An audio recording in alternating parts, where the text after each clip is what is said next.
Welcome to the Zanzizi podcast with Red Dead 2023 on the interwebs with my good friend, returning guest, Michael Raparez. Hi, thank you for having me back on here. Of course, I think secretly you might just be a history buff on the side. Just a little bit, just a little bit. Just a little. Sweet. Well, we were catching up a little bit. It sounds like I flubbed the time difference again. That's okay. As per the usual. But I'm glad that you could make it. And seeing as we both are loving video games, I wanted to get your current take with the games you've been playing, seeing as you do host a video game podcast. Yes. One of my, if not top 3 favorite podcasts of all time, not even just because of video games, just because I say you're trying to set me up for the plug. Yes, Video Game Apocalypse, videogameapocalypse.com, or wherever podcasts are sold. We come out every Friday and we have a top 5 about some video game related topic, and then we launch into discussion of the news and new releases and other stuff. It's fun. It's a good time. It's roughly 2.5 hours every week. My God, do you have the endurance to listen? I don't. I will admit that I seldom listen all the way through to my own podcast, but I do definitely listen, sir. Nah. But it's fun. And thank you. As a mailman by trade, it's easy to listen to because you are a very nice person. So thank you. I try to be charming. Is there anything that you're currently playing that you would recommend? Only what everyone else is playing that I'd recommend. Obviously Zelda Tears of the Kingdom, Ticks of the Talk, as I keep wanting to call it every time I see it abbreviated.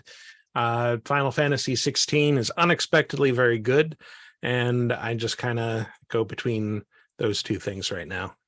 I have heard such incredibly polarizing opinions on Final Fantasy 16.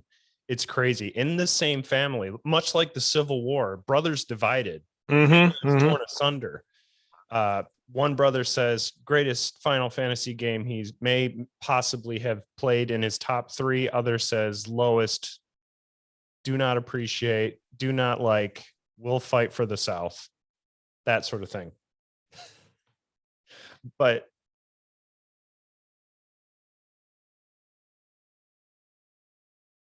oh, hold on just a second. I think your audio cut for a second there.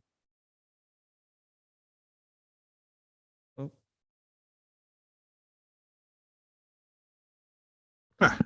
There it is. There All right. Okay, sorry. Hitting the mute button did not unmute twice. Well, bloopers. Sorry.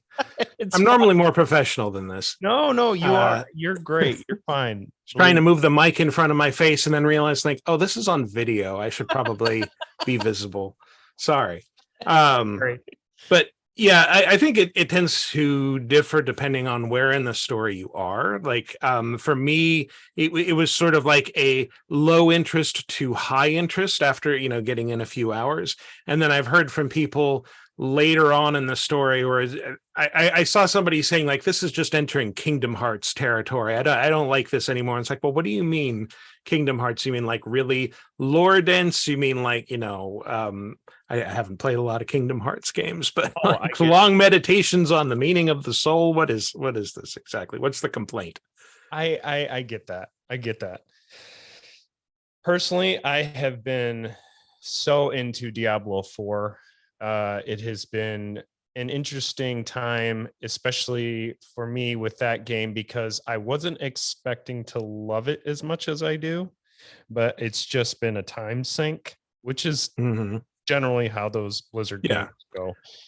There's no crazy story. I mean, every 5, not even 5, like every few periods in the game, there's like somebody who's like, oh no, get away, like it's like, everybody's possessed, everybody's, go figure, the devil came back.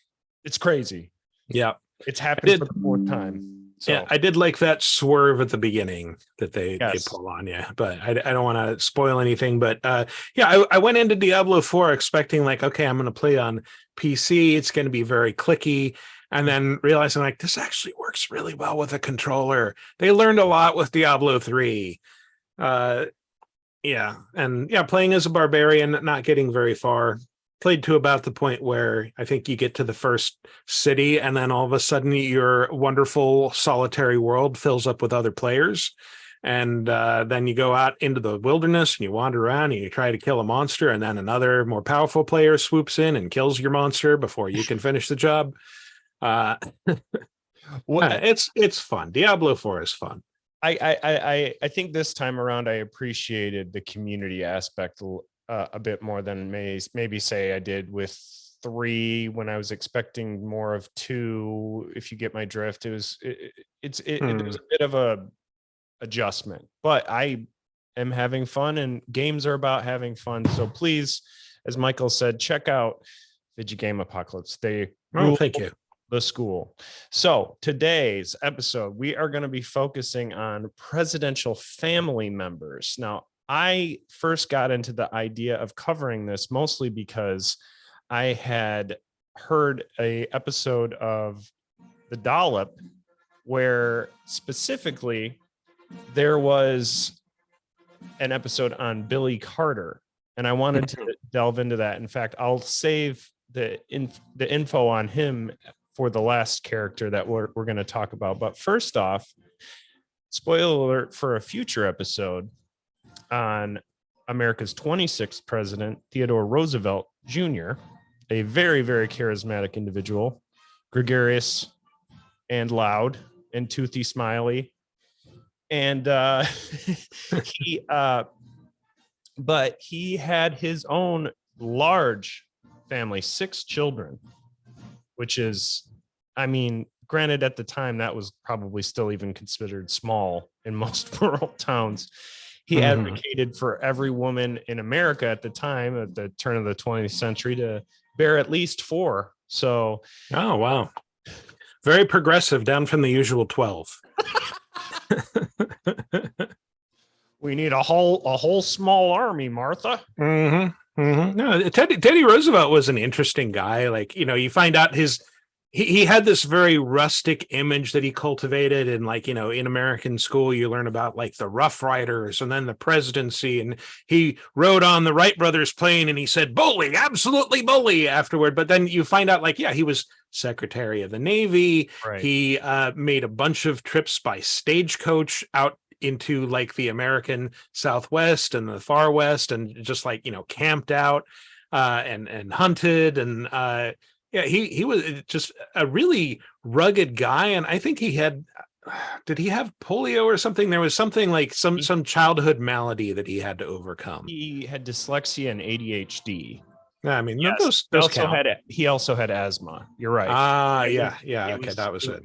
It was actually his father, Theodore Roosevelt Sr., who actually helped him, mostly just out of love, because he would carry his son around and be like, Teddy, you gotta breathe. And it was just, you know, I have almost an exactly similar story where my mom, I had some disease where they're like, little Ryan is really not feeling good, and literally she went to the store and bought me a toy, and I somehow came around.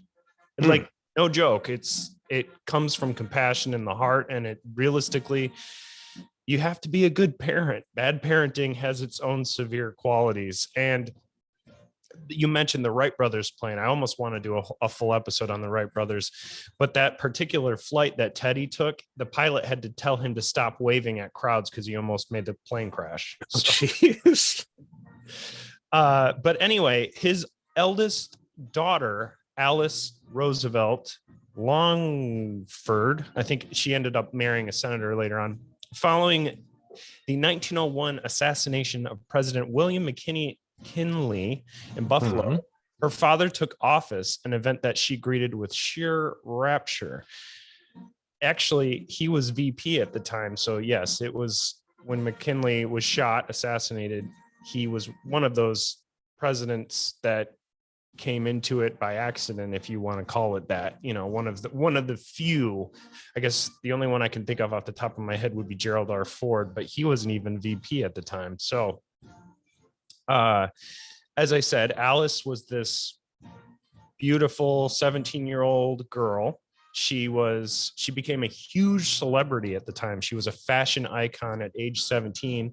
And at her social debut in 1902, she wore a gown of what became known as Alice Blue, sparking a color trend in women's clothing and a popular song, Alice Blue Gown.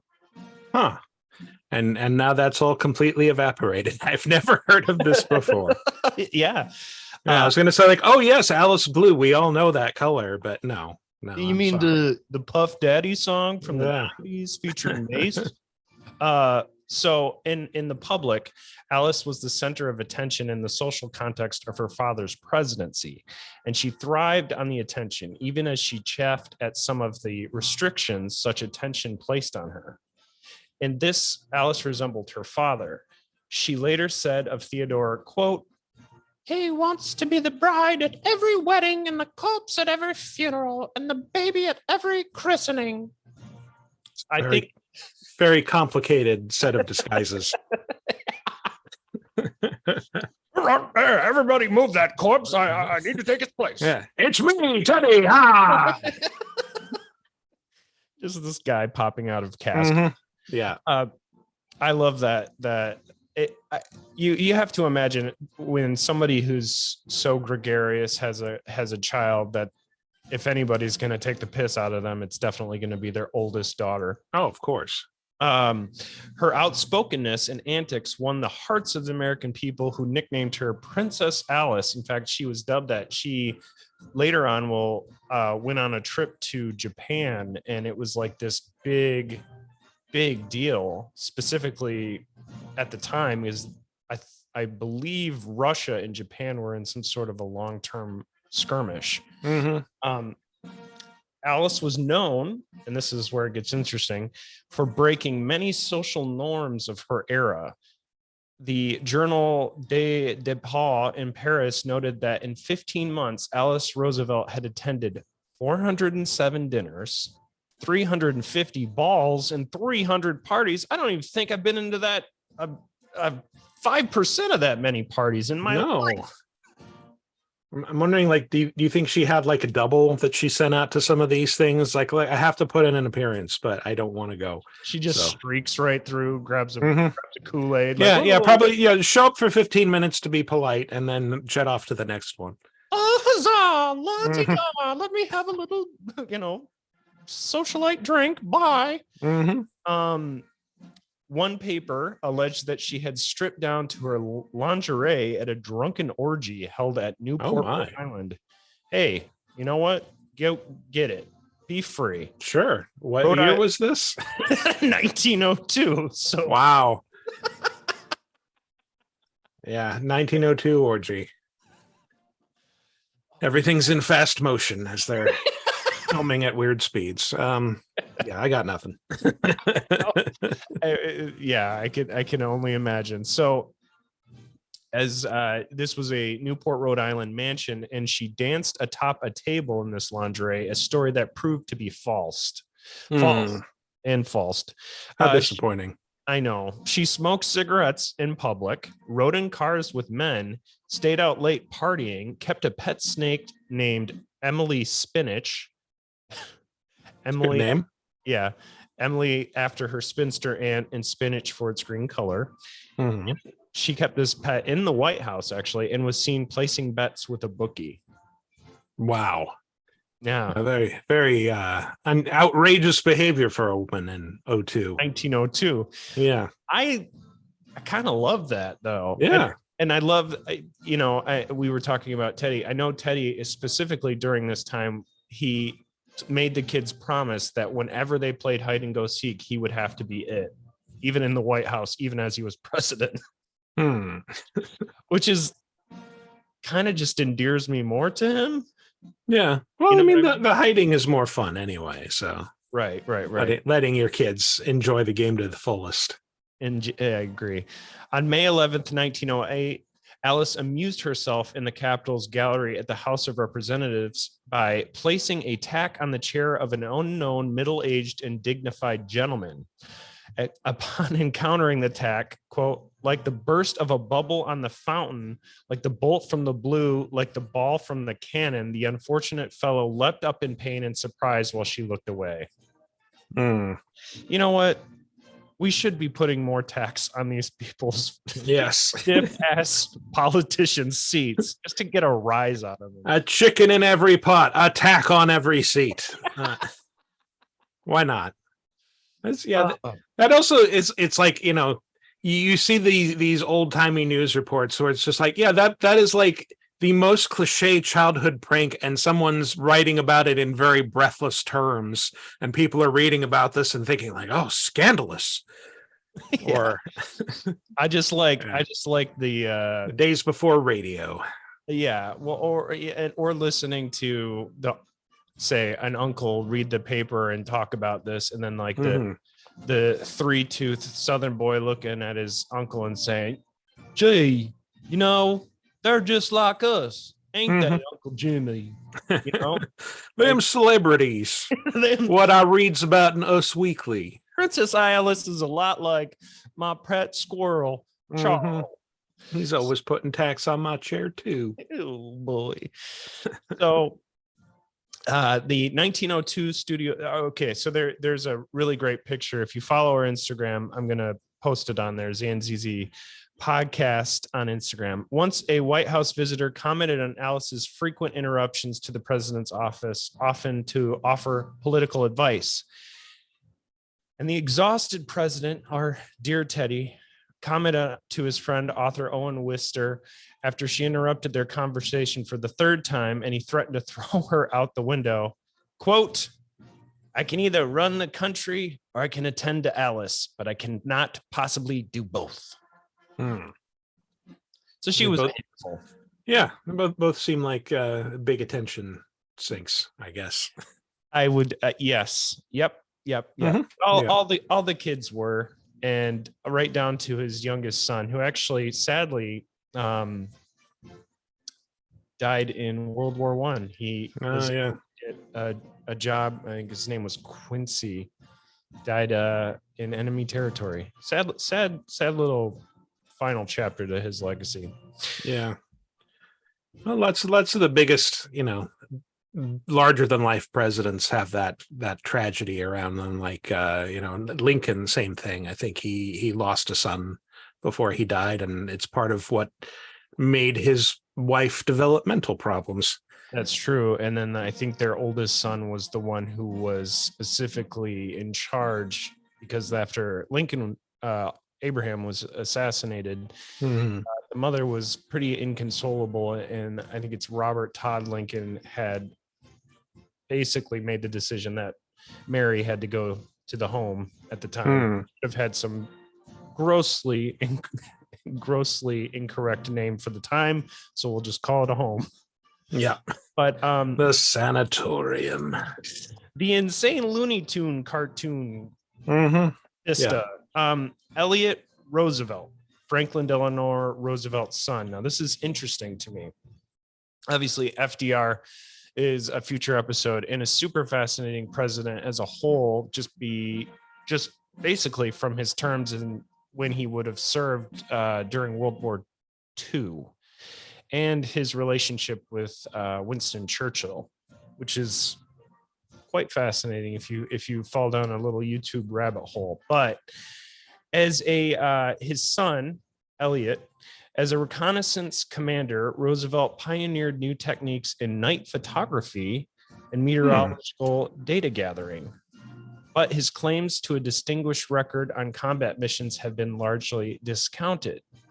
After the war ended, he faced an investigation by the U.S. Congress on charges of corruption, including accusations that he had recommended the purchase of the experimental Hughes XF-11 reconnaissance aircraft ahead of a Lockheed model that was believed to be superior. Ultimately, he was found blameless. I vaguely remember that from The Aviator. Wasn't that a thing that, like, you have sweetheart deals with the government that you shouldn't have? Exactly. Actually, Howard Hughes is specifically so fascinating. Side tangent to, well, I think that I'm not sure if The Aviator was Scorsese, but Mhm. did you see the trailer for his new one, The Killers of the Blood Moon or Flower? Flower Moon. I have not, but Check it out. It looks all awesome. right. It's another 3.5 hour movie that I'm gonna sit through. Can't wait. Can't wait. Roosevelt Elliott published a book about his attendance at several major Allied war conferences and a controversial expose of his parents' private life. He also wrote 22 mystery novels. His career also embraced broadcasting, ranching, politics, and business. He served as the 24th mayor of Miami Beach, Florida from 1965 to 1967. Interestingly enough. Okay. I don't know what else to say about that particular sibling. I just kind of found it fascinating to think about the sons of presidents who served. And I think there's a bit of that part that of you that makes you kind of go, well, of course they get some sort of special treatment. But according to, again, and I'm going back to Teddy, most of his sons were, and even in the case of Lincoln, Robert Todd Lincoln, they were all very successful people. And I understand that a name carries weight, but there is something to the charisma of a name and the family. And then there's people like, we'll say, Roger Clinton, our next character here. How old do you remember? Were you high school when Bill Clinton was in office? Yeah. I guess 92. So that's right when I was starting high school. Okay. So yeah. Interesting. Grew up in a very conservative area, so got to hear lots of Clinton hate. Well, Bill Clinton's brother, half brother, Roger Clinton, his Secret Service code name was Headache. Which can see that, yeah. When Bill Clinton was governor of Arkansas in the 1980s, his half brother Roger served time in federal prison after being convicted of conspiracy to distribute cocaine in a sting investigation that Clinton himself had authorized. What? Bill, I had nothing to do with it. Yeah. Mostly I just remember Roger Clinton from like, didn't he host like a Comedy Central thing? There was a bit of that, yes. Like a special, yeah. He cashed in on a bit of that Clinton celebrity, and I'm sure if you could get him into, say, like a second rate, like Burger King commercial or a walk on in like some B tier comedians project, he would definitely do it for a hot bag of McDonald's and $100. Roger Clinton endorses the McRib. I got to try this thing. Said no one ever. Don't listen to my brother. I'm a Shamrock Shake man.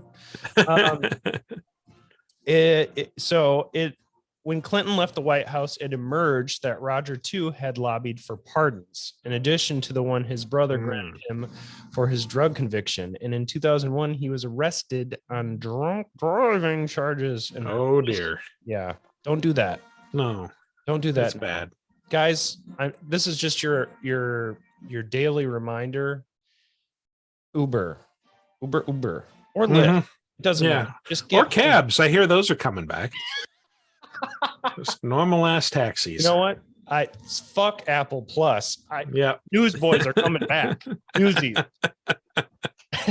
So as I said, he gets a drunk driving charge in Hermosa Beach, California, after a police officer saw him driving erratically. Quote, every time I saw or talked to mother, I was heartsick, Bill Clinton wrote of the period during which he had to keep the drug sting operation secret from her and Roger. Every time I looked in the mirror, I was disgusted. I had been so caught up in my life and work that I'd missed all the signs. So his brother was not such a great person, and I had initially planned on tangenting off specifically about Hillary Clinton's brothers. It's about the same sort of thing, just in a different, it's the kind of bored, like backroom favory type stuff that you hear about with almost all businessmen. They're using their name to get some sort of favor, whether it's internationally or in our country.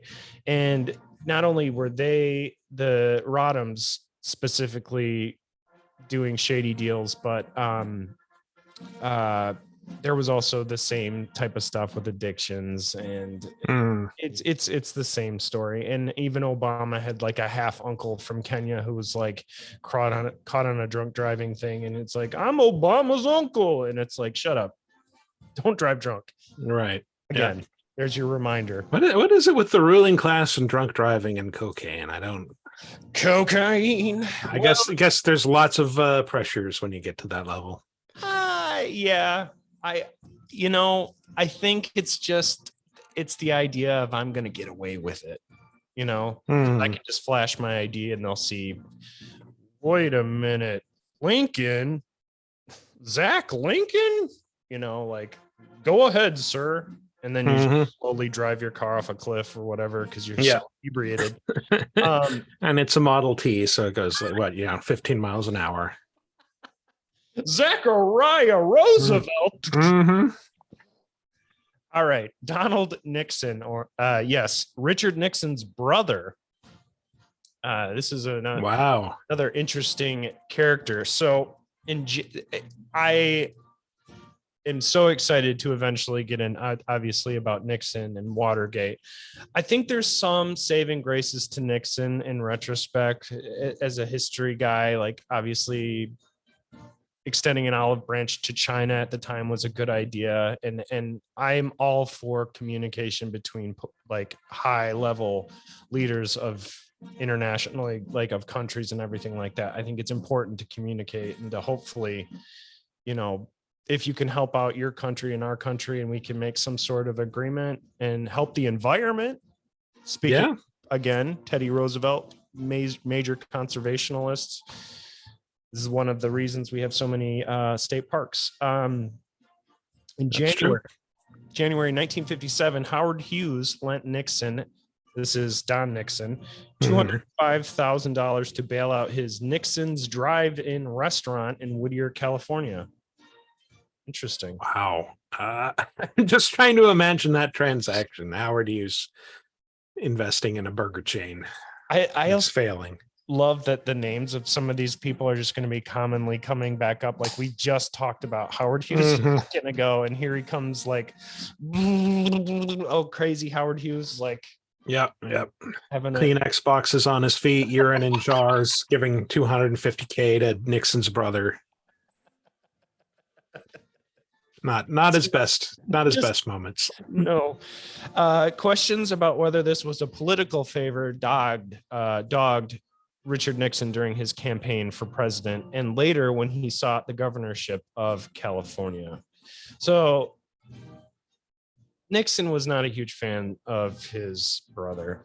Nixon never lived that down, and one of the many speculated motives for the 1972 Watergate burglary that ultimately led to Richard Nixon's resignation was a desire to find proof that the then Democratic National Committee chairman Larry O'Brien was also secretly working for Hughes. So it's like he got, you get an enemy and you're just Nixon was so fucking paranoid. Oh yeah. Well, you said he didn't like his brother. Like, did he like anybody? Was there one person Nixon considered a genuine friend? Maybe his dog? I don't know. He loved his wife. You know what? There are two things Nixon loved. You know what? Three. You're right. His dog. He definitely loved his dog. His dog. He would have been one of those guys to say, "Oh, dog is a man's best friend." And his wife, he courted actually pretty hardcore. He was the nerd who didn't let up. He was like, "One day you're gonna marry me," and she did. And she worked in a library. You can double check me on that, and if I'm wrong, send an email to zanzizipodcast@gmail.com. I can take it. But he was an intensely paranoid person of the time. He was another one of these guys who's like, he's a communist, or Sure. what would be the equivalent today of somebody constantly calling everybody and their grandma a socialist. Nixon obviously wasn't a huge fan of Hughes.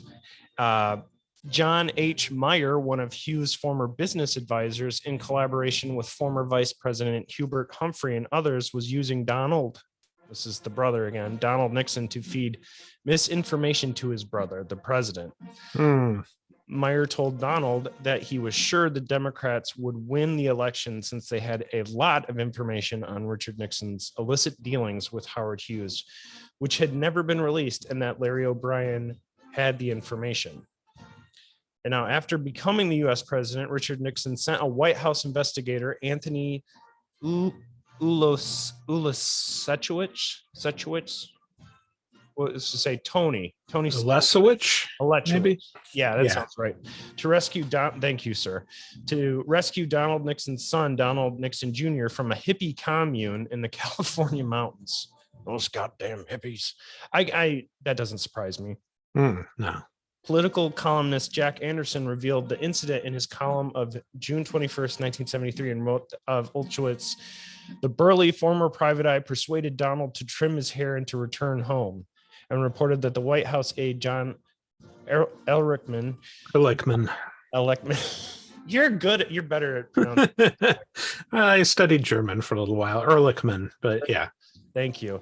Admonished Donald Jr. in a 2-hour lecture to, quote, behave himself and do nothing to embarrass the president, his uncle Richard.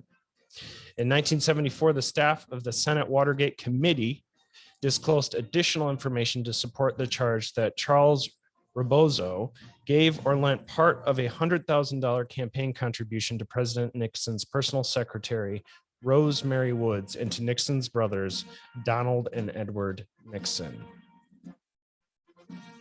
So he was paranoid and he kept tabs on his brother, just as he kept tabs in all of the White House. Mm-hmm. You can go on YouTube and listen to Nixon talk and say some pretty rough things, but nothing that your paranoid uncle hasn't said drunk at Thanksgiving. I'm always kind of surprised when I realize, that Richard Nixon was a Quaker. Like, you think of Quakers as being, such like, oh, they're very gentle, kind people. Nixon was an asshole, man. Like, he was the king of the assholes in the 60s and 70s. Yeah. He wasn't cool. No. I mean, I know the presidency is a high pressure job, but man, it was, it was the nerd being dogged by the cool JFK his whole life. Mm-hmm. Mm-hmm. JFK was just a stud. He said, really, he was a very eloquent speaker, and the two of them always butted heads. Nixon didn't like him, but he respected him. Mm-hmm. And one of the most interesting speeches I've ever watched, and I highly recommend you check it out, is the resignation speech that Nixon has when he is basically telling his party, don't give up hope. I think that's when he shows like true manhood. And say what you want about current politics, but a president that actually says, you know what, I fucked up and I'm sorry, I'd take that 10, over some people, we'll just say. Yeah. Did Nixon ever say I fucked up and I'm sorry? I guess I guess you're right. The closest I think people got to a real admission of guilt was the Nixon Frost interview when he said, if the president does it, it's not illegal. Right. Yeah, you're right there. But I guess I'm saying more so in the resignation, he understood the weight of what was happening.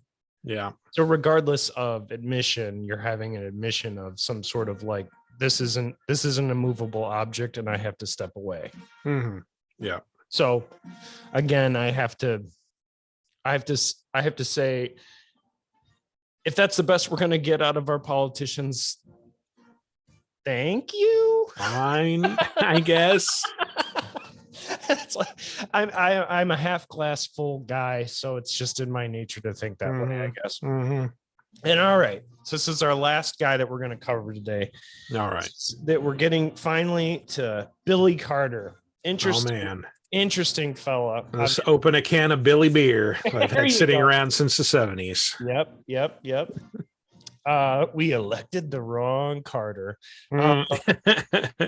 William Alton Carter was the fourth and youngest child of Lillian and James Earl Carter.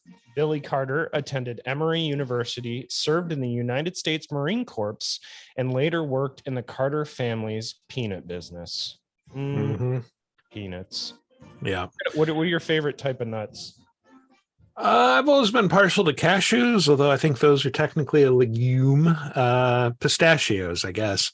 But yeah, the article you're looking at here talks about he had the was it Peanut Lolita, the whiskey and peanut liqueur. It's like I'm curious about that. What did that taste like? Is that something you can buy now? Because I've been to Georgia and there's like boiled peanut stands every 500 feet. But well, I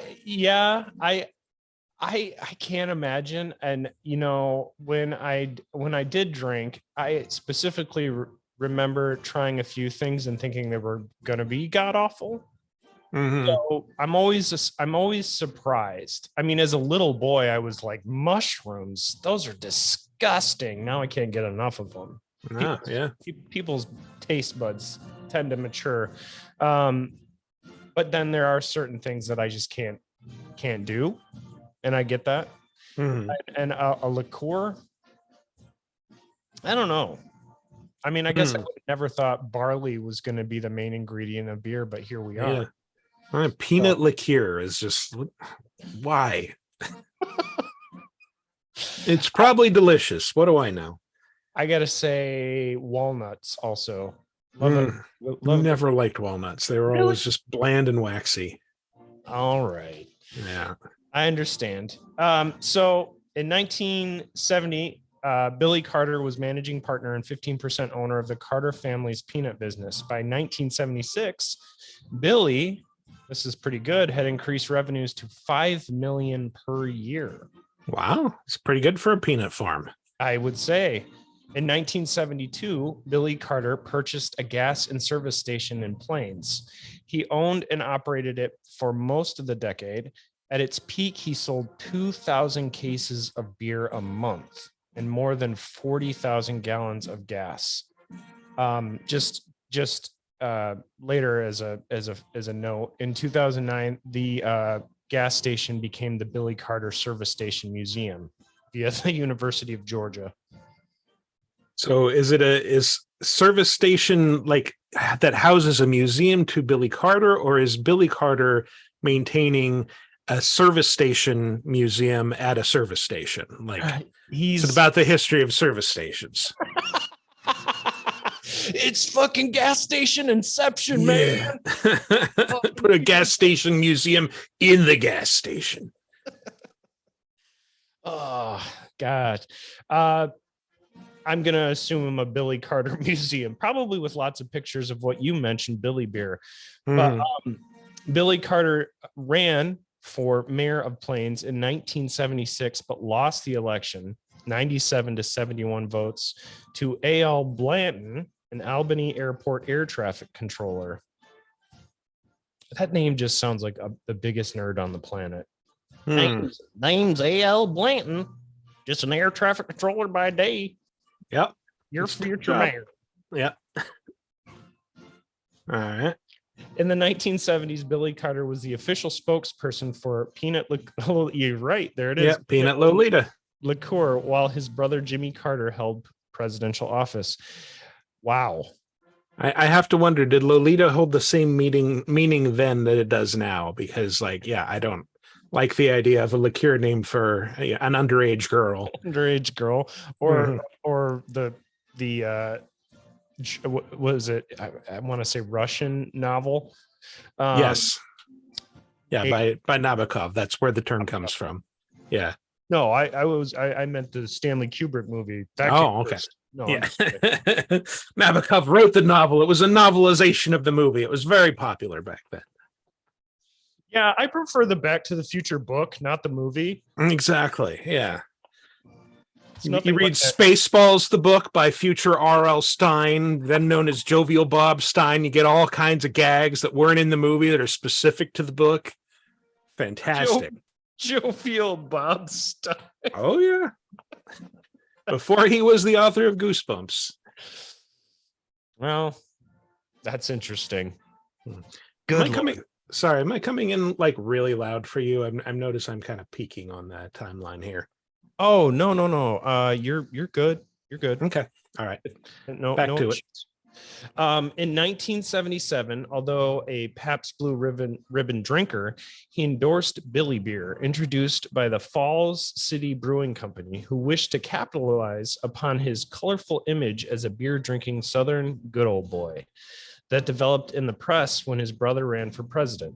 So, if you're ever curious, you should look up. Fair listener, some of Billy Carter's just drunken rants online. Oh, Some of them are obviously a bit too colorful for maybe modern ears. But he's definitely one of these people who is having a good time, and it's an interesting little piece of history. He's your drunk uncle who shows up to the party and sometimes says something funny, and sometimes you're like, okay, time for a nap, Billy. yeah. Oh God, Drunkle Billy's here. God damn it. Drunkle. Yeah. So he perhaps I would assume wasn't very happy about that, but Billy Carter's name was occasionally used as a gag answer for a Washington, D.C. troublemaker on 1970s episodes of Match Game. So the thing about it is, and this is one of the commonalities that I saw a lot with all of these family members of presidents or even famous celebrities, it seems to be the press just eats this stuff up. Because I mean, if you have basically one of two different styles of president, like a cowboy, a crazy guy, or a nerd. And I think Jimmy Carter specifically is like about as milk toast as they come. And yeah. he's just, I'm just saying overall, his energy was kind of like, well, I can't tell if Grandpa's sleeping or if he's enjoying the music, but he seems to be smiling, Jimmy Carter's always smiling, it seems like. He is, and he's still alive. Yeah, still is he still doing the Habitat for Humanity stuff, or did he finally have to back that off that? I think he had to stop, but for a while there, he was still rolling out and tapping on a few nails and then rolling away. So, as I mentioned, Billy Carter was like a joke gag answer on Match Game. He was known for his outlandish public behavior. He once urinated on an airport runway in full view of the press and dignitaries. Nice. Classy. Yeah. By 1979, he drank half a gallon of vodka and whiskey a day. Oh my God. Yeah. That seems lethal. Yes. Yeah. That'll set you back a few maybe decades. In February 1979, Carter was admitted to 7 weeks of rehabilitation at the Long Beach, California Navy Hospital alcohol treatment facility, where Betty Ford went for nearly 4 weeks. He later did become sober and reportedly extended support to other addicts in their own recovery. Hooray. In late 1978 and early 1979, Billy Carter, and this is where we're going to get to some Billy. What are you doing there, bud? He visited Libya 3 times with a contingent from Georgia. He eventually registered as a foreign agent of the Libyan government and received a $220,000 loan. That's so fucking wild. Thank God. The New York Times reports belief that only $1,000 was repaid. Oh, what was a string attached to the rest of that money? It was Was Gaddafi in charge in 79, or had he not taken power yet? I'm pretty sure he's not in power, but it's close. Hmm. Gaddafi future episode. All right. That'll be for the downer months. We'll see. However, Edwin P. Wilson claimed he had seen a telegram showing that Libya paid Billy Carter $2 million, actually. This led to a Senate hearing on alleged influence peddling, which the press named Billygate. In fact, when I put in Billy Carter into Google to search just for facts and dates, Billygate was like the second thing that popped up. So this was a big deal, especially when it's got a tag like that after Watergate. A Senate subcommittee was called to investigate activities of individuals representing interests of foreign governments. And Jimmy Carter, who had to speak on his brother, said, quote, "I am deeply concerned that Billy has received funds from Libya and that he may be under obligation to Libya. These facts will govern my relationship with Billy as long as I am president. Billy has had no influence on U.S. policy or action concerning Libya in the past, and he will have no influence in the future." Yeah, and I looked it up, and Gaddafi had been in power Shit. he would been in power about 10 years at that point. Yeah, that's not great. So yeah, you thought the Hunter Biden laptop scandal was a big deal. How about the president's brother might be taking bribes from Libya scandal? That's pretty major. Yeah, I can't think of anything. The beer seems less cute in light of that, It's like, man. Oh man, what a time to be alive. The president has a redneck brother with his own beer brand and a redneck brother. And he's taking bribes from a terrorist state. I don't know what you're talking about, Michael. I put googly eyes on my beer, and it's just as delightful as ever. Yeah, still cute. Fine. That's right. In 1981, he was forced to sell his Plains properties to pay taxes and debts and moved to Haleyville, Alabama, selling for Tidwell Industries. In 1985, he became vice president of Scott Housing Systems, which seems like a bit of a downgrade. Like, I wouldn't be surprised, in modern times if he would have ended up being an Uber driver. Yeah. Carter was diagnosed with pancreatic cancer in the fall of 1987. and received unsuccessful treatments for the disease. He died in Plains the following year at age 51. Wow, that's young. Yeah, but I mean that's what drinking half a gallon a day. Good Lord, that's not good, folks. No. Give your liver respite, whatever. Make it fill your body with some fruit and veggies occasionally. After the death of he died 5 years after the death of his sister, Ruth Carter Stapleton, who also died of pancreatic cancer at age 54. And their father, James Earl Carter Sr., also died of the disease at age 58. Wow. And that's been siblings, family. Wow. Maybe a first part one of more to come, because honestly, there was probably in the range of about 6 or 7 others that were interesting. But I pulled a few facts from the Wikipedia and kind of condensed them into one episode, and I figured I'd have you on, as it's a little while since I've seen you, my friend. Well, thank you. We didn't talk about one of my favorites. Go ahead. The Calvin Coolidge Jr. I don't know if you know this story. I've retained one thing about this guy. So he worked on a tobacco farm when he was like 15, according to this thing I'm reading. Featherschwartzfoster.blog. But one of the other boys who was working on the farm said, "Boy, if my old man were president, I wouldn't been working here." And Calvin Coolidge Jr. said, "If your old man were my old man, you would." Calvin Coolidge, renowned for his hard-nosed work aesthetic, and was not about to let his kids coast on being the president's son. So I appreciate that. So all my kids are going to have to work hard if they ever want to retain my type of mailman, hard-working Yeah. drive. I'm Got to just pass that down. indeed.